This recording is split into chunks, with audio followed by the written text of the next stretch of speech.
This happened a couple years ago when I was living abroad. I had just gotten off the night shift and was waiting at the bus stop at around 6 a.m. It was just starting to get bright out, and the area I worked in was the only party city in this country, so it was pretty crowded with people just finishing their nights out. I noticed a girl who was pretty drunk sitting at the door of the shop beside the bus stop. Some guy was with her and had his arm around her shoulders, but I could tell something wasn't right. But to anyone passing by and not paying attention, they easily passed as a couple. I tried to act casual and sat beside them and pretended to be looking at my phone while trying to assess the situation. He nodded at me and tightened his grip on her and started to whisper in her ear. The girl looked really uncomfortable, but she was also too drunk to actually move away or say anything. She was heavily slurring her words. This went on for a couple more minutes. He was whispering in her ear and constantly surveying the area, smiling to himself that nobody seemed to have noticed. I had about 4 minutes until the bus came, and the bad feeling in my stomach was growing worse, so I said, "Screw it, I need to do something now." I leaned over to the girl and said, "Is this your boyfriend?" The man stared me down and said yes, but I ignored his glare and asked the girl again. She started crying and shook her head no. I asked her if she knew him or ever met him. Again, she shook her head no. The man became visibly frustrated and insisted that they knew each other. I asked the girl if she was going to my area. She nodded yes. I told her I would bring her there and lifted her up.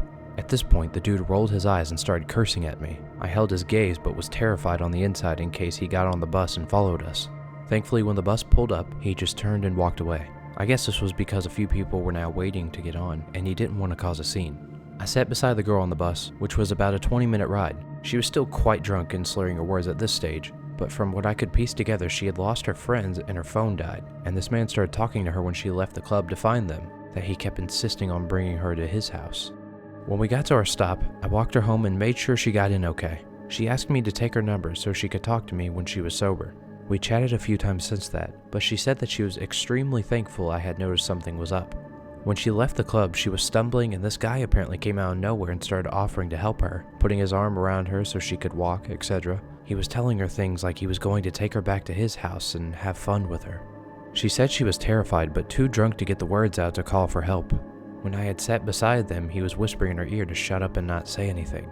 It's also worth noting this guy was 100% sober, and this wasn't just a drunk person trying to get an easy hookup.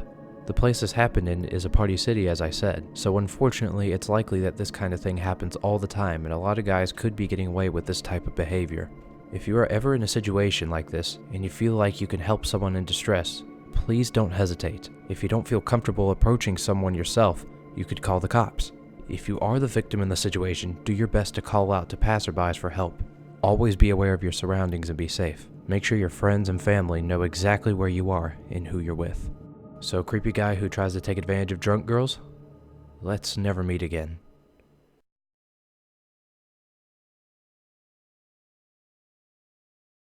I am 17, but look much younger, maybe 13 or 14 at most. Today I was at the grocery store and went and got some food from the salad bar to sit down. As I'm eating, shoveling food into my mouth at the speed of light, some dude with a food container sits down across from me without saying anything. The table was pretty small, so it was definitely weird that he just did that without asking. He was maybe 32 to 35 years old, Asian, and 5'10"-ish, and wasn't unattractive or anything, but I was immediately on my guard. He had this weird vibe. I don't know how to explain it other than this was exactly what you'd picture when you hear stranger danger. As soon as he sits down across from me, he says, "So, is your mom around?" Now, my mom was doing the grocery shopping, and I thought it was weird that he knew I was here with my mom. I mean, why not my dad or grandma or something? I realized he must have been watching me earlier when I was with my mother. I just replied, "Yeah, she's coming," as casually as possible, and didn't look up from my phone. I could tell he was kind of confused because I didn't say anything else and continued scrolling on my phone like everything was normal. After a minute or two, he says, "This food reminds me of when I would go to ski camp," which was really random and weird, so I just said, "Yeah, it's pretty good," while going on my phone and continuing to ignore him. At this point, I think he was a bit confused on how to proceed with the conversation. For a while, he was just staring at me creepily as I continued eating, and I tried to make myself look as gross and unappealing as possible by chewing with my mouth open, slurping my water, etc., and I think he was beginning to regret coming over to me.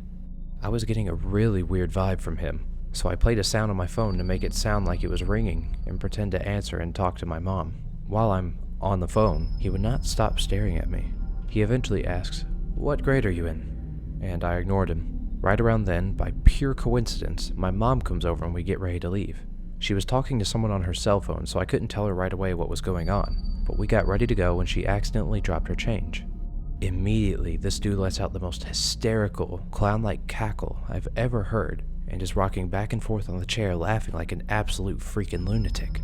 My mom didn't even notice because she was on the phone. As we walk out the door, I turn around and he's still laughing loudly to himself at the table, banging on his table with the fist like I've never seen anyone do before. That's when I realized he was utterly insane. I got out of there real quick, and I hope that I never see that dude again.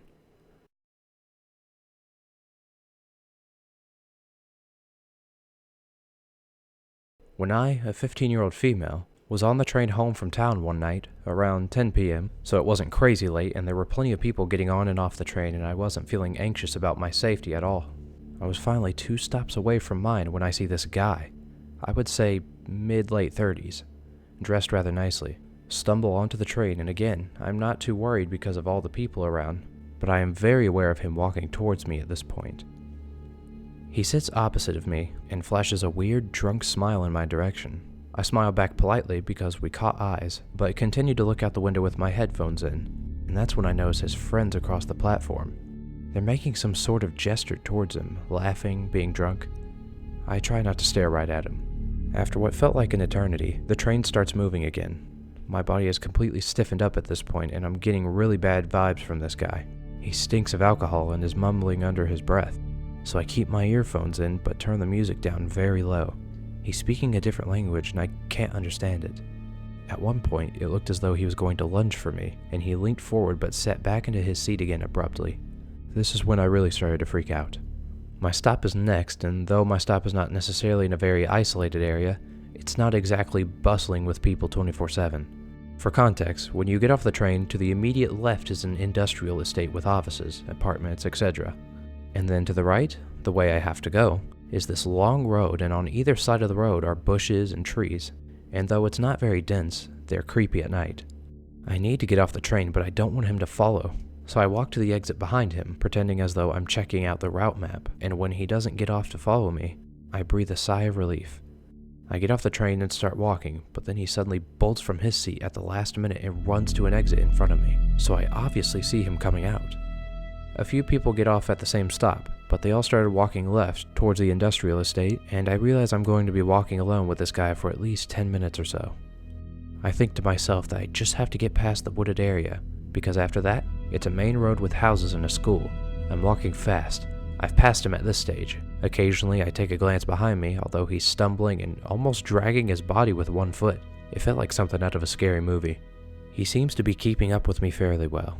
I've passed the wooded area, and at this point I could make it home in under 10 minutes, but to get to my house I also have to try to pass a field in a dark laneway that is never illuminated by streetlights. Part of me is trying to rationalize and say, well, you thought that other guy that time was following you, but it turned out he just lived near you. But the other half is screaming and sweating and telling me not to be stupid. So I text my dad and ask him to pick me up, and I stop at this bus shelter outside of a housing estate. It's well lit, visible, and if I screamed, I knew someone would be able to hear me. While I'm standing here waiting, I realize that he hasn't passed me and wonder if he's hiding on the other side of the bus shelter. I peek around and don't see him, which is weird, because there's nowhere else to go. It's straight forward with no turnoffs. As my dad pulls up, I'm half thinking that I imagined him until we started to drive away. I look back again and see him running full speed back up the long road towards the train station. He must have been hiding in the wooded area, I assume, waiting until I thought he had given up and began walking again.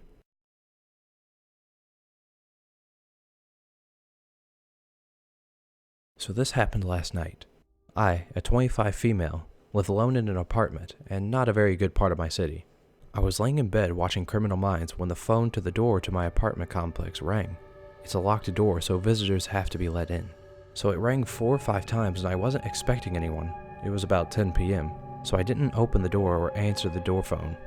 I called my mom and told her that I felt a bit scared. I have a history of abusive relationships, and I have been diagnosed with PTSD. My mom told me it was probably just a neighbor who forgot their key or something, but then I heard the elevator come up. So I went to look through the peephole in my door, and I saw a man in dark clothes and a hoodie get out of the elevator and walk towards my door. I freaked out and told my mom, whom I still had on the phone. She told me to step away from the door, so I went into my bedroom. That was when the man started to pull on the handle and then proceeded to pound on the door. I was really freaking out at this point, whispering to my mom what was happening. She told me to go lock myself in the bathroom while she called the police on my sister's phone.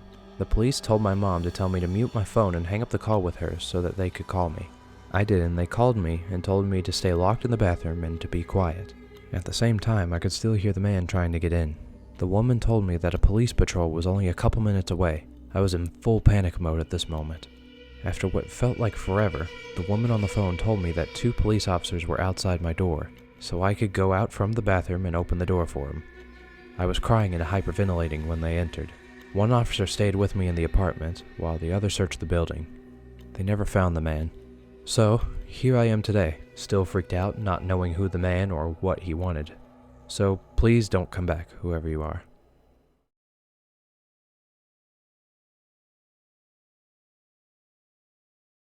When I was 21, I used to go bar hopping, as college kids often do. It was a fun way to take the edge off of school. One night, it was freezing in the middle of March, and me and my friends took an Uber and landed in the middle of downtown. We started the night off at a popular bar, this place lined with stone in the rickety basement of an old hotel. I've never been married to alcohol, but I drank my fair share in my life. I kicked it off with a light dessert drink, 1 White Russian. My friends grabbed a table while I still waited at the bar for my drink. The bar was packed on this night. Throngs of people, murmurs at tables, lots of chattering.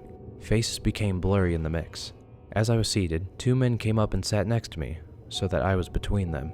From what I remember, one man had a beard and a sort of familiar face to me, like someone I'd passed on the streets of my hometown before. I was from the town. The other was very blonde, slender, hawkish. His eyes seemed to move constantly, surveilling his surroundings. The bearded man struck up a conversation with me and asked for my name. We chatted briefly and lightly of some mundane things, where we'd gone to school and what we were up to now. We looked up at each other when we talked. I found out he'd gone to the same high school as me, but a decade earlier. He seemed concerned I was only 21. His brow furrowed when I mentioned my age. And then the blonde man flirted with me, wrapping an arm around me and leaning super close so that I could smell his breath, reeking furiously of alcohol. He had a slight accent. Russian, maybe? I begged off somehow, turned around to plead with my friends, who were laughing and engaged with each other and aware of none of what was happening to me. Then I grabbed my drink, forced myself away from them, nonchalantly sipped, and sat at the table with my friends. I noticed both of them had turned to stare at me, so I looked away.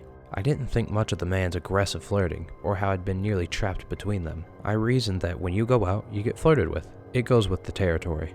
About 20 minutes later, we agreed to depart the bar. I scanned the crowd to see if the 2 men were there as I was leaving, and I didn't see them. Exactly a half hour following my 1 drink, my vision began to get blurry. As we turned a corner to go to the next bar, my ears felt hot and my eyes began tearing up. Then an immediate sickness hit, waves of nausea, lightheadedness. I ran into the bathroom of a dive bar and vomited profusely into the toilet there. I remember feeling anger, confusion, sadness, and then the night dips out for me. I know I wasn't unconscious, but there was a long gap in my memory. My friends apparently called it a night, seeing how sick I was. They wrapped me in a coat, and we took an Uber back to their apartment. I slept there for about 14 hours, awakening late the next morning. I don't even remember sleeping. It was like a long interlude of death. Reflecting back on this, I'm pretty certain I was drugged by those 2 men. They saw me standing alone at a bar, and they exploited my vulnerability. I have never had the same effects from drinking as I did that night, even as I've gotten blackout drunk. This was a profoundly different feeling than my typical sickness from alcohol. I don't remember the name of the bearded guy, sadly, and I've never seen either of them since. So those 2 men, let's never ever meet again, and screw you for scaring me away from something that was once enjoyable for me.